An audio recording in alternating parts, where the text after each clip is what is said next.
Hello everyone, bringing you a video today to mark the 60th anniversary of the commencement of construction of the Berlin Wall. Obviously a very iconic moment in Cold War history and something that would set the stage for a lot of other events during the Cold War, including of course the fall of the Berlin Wall in 1989 and the opening of the border, the reunification of Germany, which really marked the end of the Cold War in real terms. So very pivotal from that point of view. And what I thought we'd look at in this video is a comparison of British Army uniform and equipment of the NVA, the East German Army, at this time period. So this is 1961, August, September time, 1961, and based on original photographs of that time period and operations in Berlin specifically. So, looking at the kit and equipment here, we'll start with the British mannequin.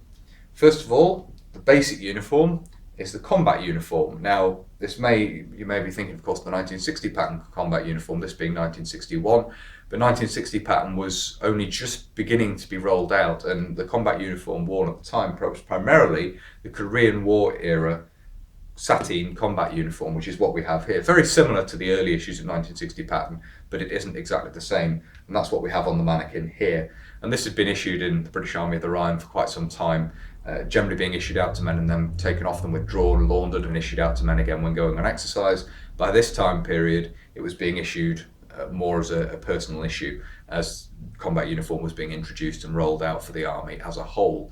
That said, there are lots of photographs showing men in Berlin at this time still wearing battle dress uniform, but by and large wearing the new 1958 pattern web equipment, which is what we have here. And this is a first issue set of 1958 pattern web equipment.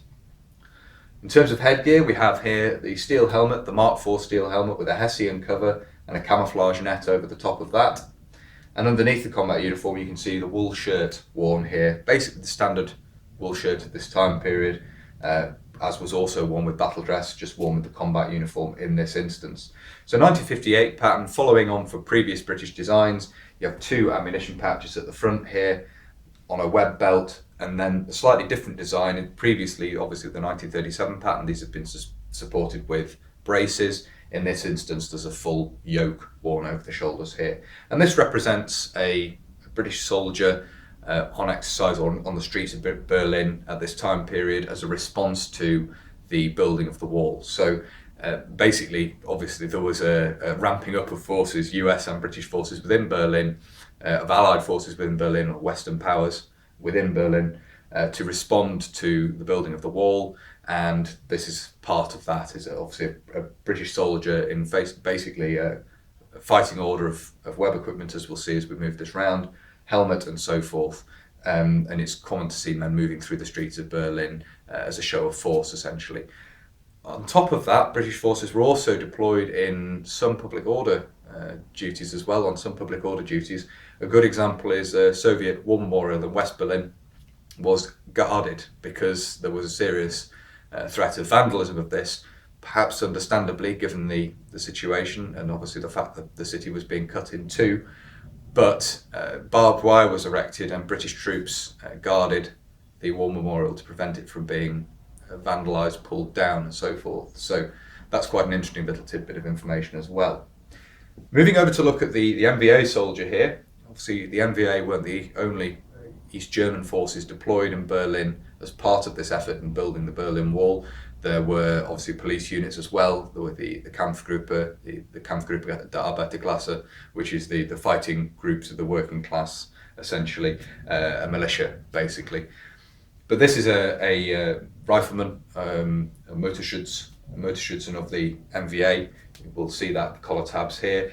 And as with the British equipment here, this is essentially the most up-to-date equipment the British Army had to offer at the time, and would set the pattern through most of the rest of the Cold War in terms of the web equipment, certainly. This is a similar story over here, although there's quite a few changes to come for the NVA's equipment. The uniform consists of the Drillich tunic worn underneath the Blumentarn oversmock, which you can see here. Blumentarn being a slang term for this, it's really Flackentarn, but referred to as Blumentarn or flower camouflage because of the blotchy pattern, which looks a bit like flower petals, and it's in these quite bright colours. This basically carries on the tradition of German camouflage clothing, where a lot of overgarments have been produced in the latter days of the Second World War in different camouflage patterns to be worn over the service uniform, and that's what we see here with the drilling uniform worn underneath the oversmock in the camouflage material. The web equipment consists of the latest NVA equipment, nylon, grey nylon belt, grey painted belt buckle here, which of course includes the East German symbol on the belt here with the compass and hammer in the wreath. You can see here this would normally be worn, or normally the equipment would be supported by suspenders, and we have the loops for these here. They just hook in, similar to German World War II and earlier practice. So it's essentially fairly typical German equipment, just made in nylon. So we have that here, the 3 loops there with metal rings on, which allow the suspenders to hook in when they're worn. Of course, they aren't worn in this instance. These troops in Berlin were deployed with quite stripped down equipment, very much for sort of public order duties, very lightweight equipment. You know, they weren't carrying their full equipment that they might be expected to carry in the field, for example. And then round on the left hip here, we have the ammunition pouch. This is also made in flak and tarn camouflage to match the smock. Obviously these would change, the ammunition pouches and so forth would change, the camouflage uniform would change to Strichtarn, which is the more familiar East German camouflage. But the basic setup with the nylon web belt and so forth, this was the genesis of that form of equipment, which would be used right the way through to the end of the Cold War. The headgear consists of the M56 helmet, and again this with some modifications would serve right the way through to the end of East German forces, of East Germany as a state. So again, setting the pattern there had been introduced obviously just after the formation of the NVA, the National Volksarmy in East Germany. Looking at the collar of the Drillich uniform here, you can see we have little collar tabs here, which include the white of the motorised infantry of East Germany. That was the colour for that particular branch, that arm of service, and would be mirrored on the edge of the shoulder boards, which are worn on the Drillich uniform underneath as well. Talking a little bit more about the oversmock, we have here obviously buttons down the front with concealed buttons, has a hood with a draw cord, which was commonly knotted in the front here. You can see it's just been tied through the little camouflage loops here, which allow you to attach camouflage to the uniform, and then just knotted in a bow and allowed to hang down at the front there. It does keep it out of the way and it keeps the hood drawn in. The hood actually can be pulled up over the helmet even. It's quite a voluminous hood there, so it can be worn almost as an overall camouflage uniform. And obviously this would be worn with matching trousers in the same camouflage material. We can also see the strap coming over the shoulder here for the respirator haversack, the gas mask bag. We will have a look at that in just a moment. We'll turn these both round now and have a look at the left-hand sides. Looking at the left-hand side, we'll again start with the British kit first. We lift the arm of the combat smock out of the way. You can actually see a detail of the combat smock here. You can see the ventilation slit worked in under the armpit there. But looking at the web equipment, we have here the ammunition pouch, the left-hand ammunition pouch. These ammunition pouches, of course, designed to take both the 20-round magazine for the self-loading rifle and also the 30-round magazine for the L4 light machine gun, both in use at this time. And on the left-hand pouch, the bayonet for the self-loading rifle is also supported with loops worked into the side of the pouch, as has been seen in previous videos. The equipment also consists of the rear pouches here and the cape carrier, colloquially known as the kidney pouches and the poncho roll respectively. These allow essentially a subsistence load to be carried, so you can carry mess tins, rations, spare clothing, spare socks, underwear, your hold all with your wash kit and so forth in these.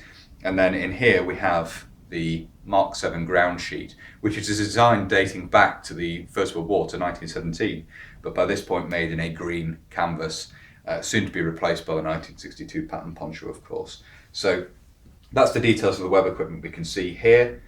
Another detail on the combat smock, you can see here the elbow reinforcement there that's quite clearly visible, the obviously extra piece of material that's been added on around the elbow there to give you elbow reinforcement.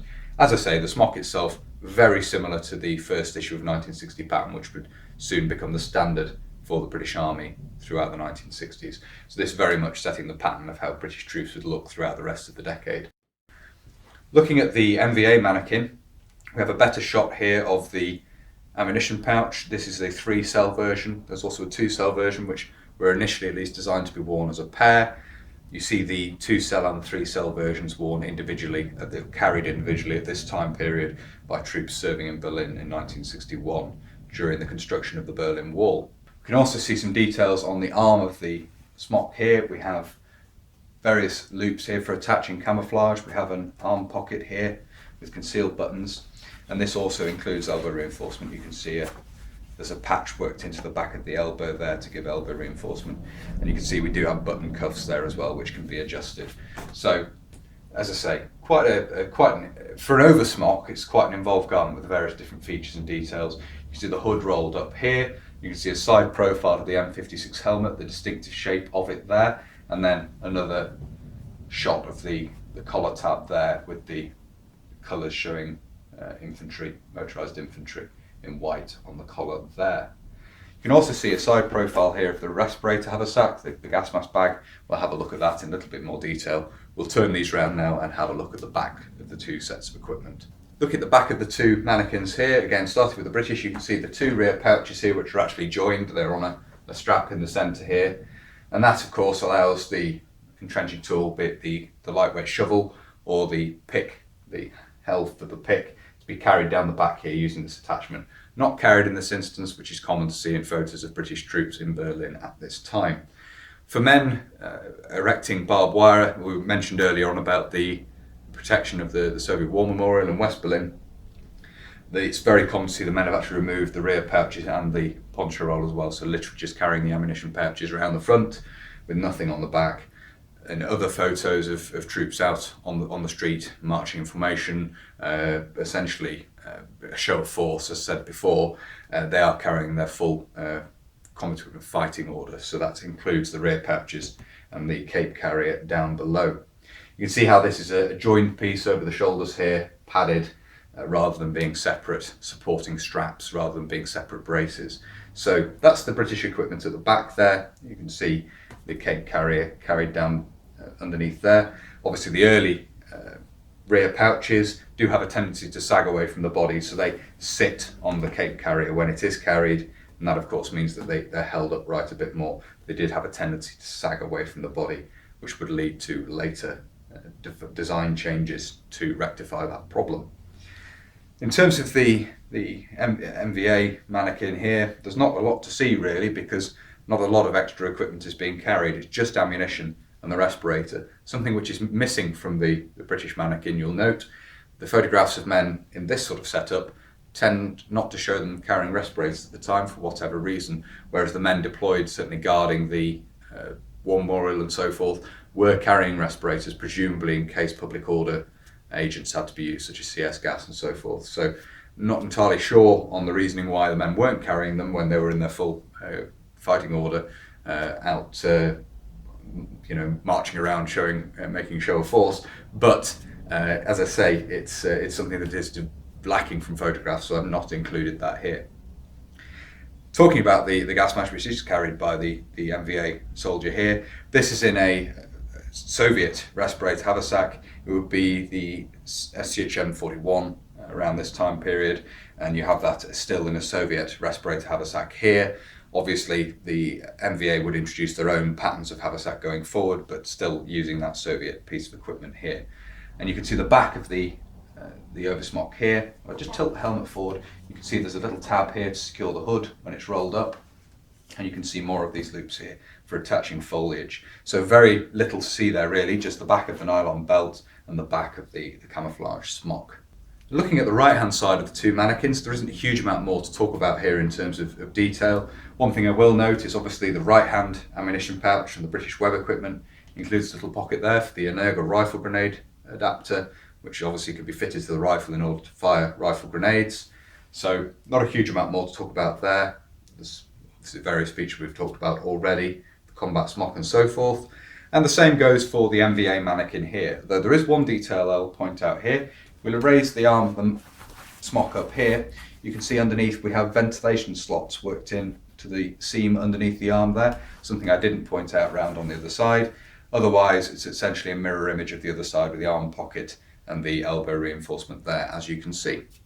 So there we are. I hope you found it interesting looking at these two. Another comparison of kit and equipment, this time from the 1960s. Obviously, I've made comparisons of NVA and British kit previously when looking at the UTV versus 1958 pattern web equipment, and also in looking at a comparison of these two in the early 1970s, the two different armies in the early 1970s, and comparing and contrasting the equipment there as well. So hopefully this has been an interesting adjunct looking at kit from a slightly earlier time period, an earlier period during the Cold War. And as I say, I thought it would be appropriate to cover this topic given the anniversary, which is obviously coming up today. So hopefully you found it interesting. As I always say, if you have and you'd like to see more from the channel, then please do consider subscribing if you haven't already. And whether you're newly subscribing or you've previously subscribed, please do make sure you hit the little bell, little notification button down below, and that will of course alert you when I upload future videos. If you really like my uploads and you would like to support the channel, you can, both Patreon and PayPal are linked down below. And a massive thank you as ever to everybody who supports the channel using those two methods. It's greatly appreciated, as I always say. If you'd like to follow the channel on social media, where there will of course be photographs of these, check out the links down below. Facebook, Instagram and Twitter are all linked there. And if you'd like to get in touch but you don't really use social media, there is of course an email address down there as well. But that's everything for this video, so until next time, bye for now.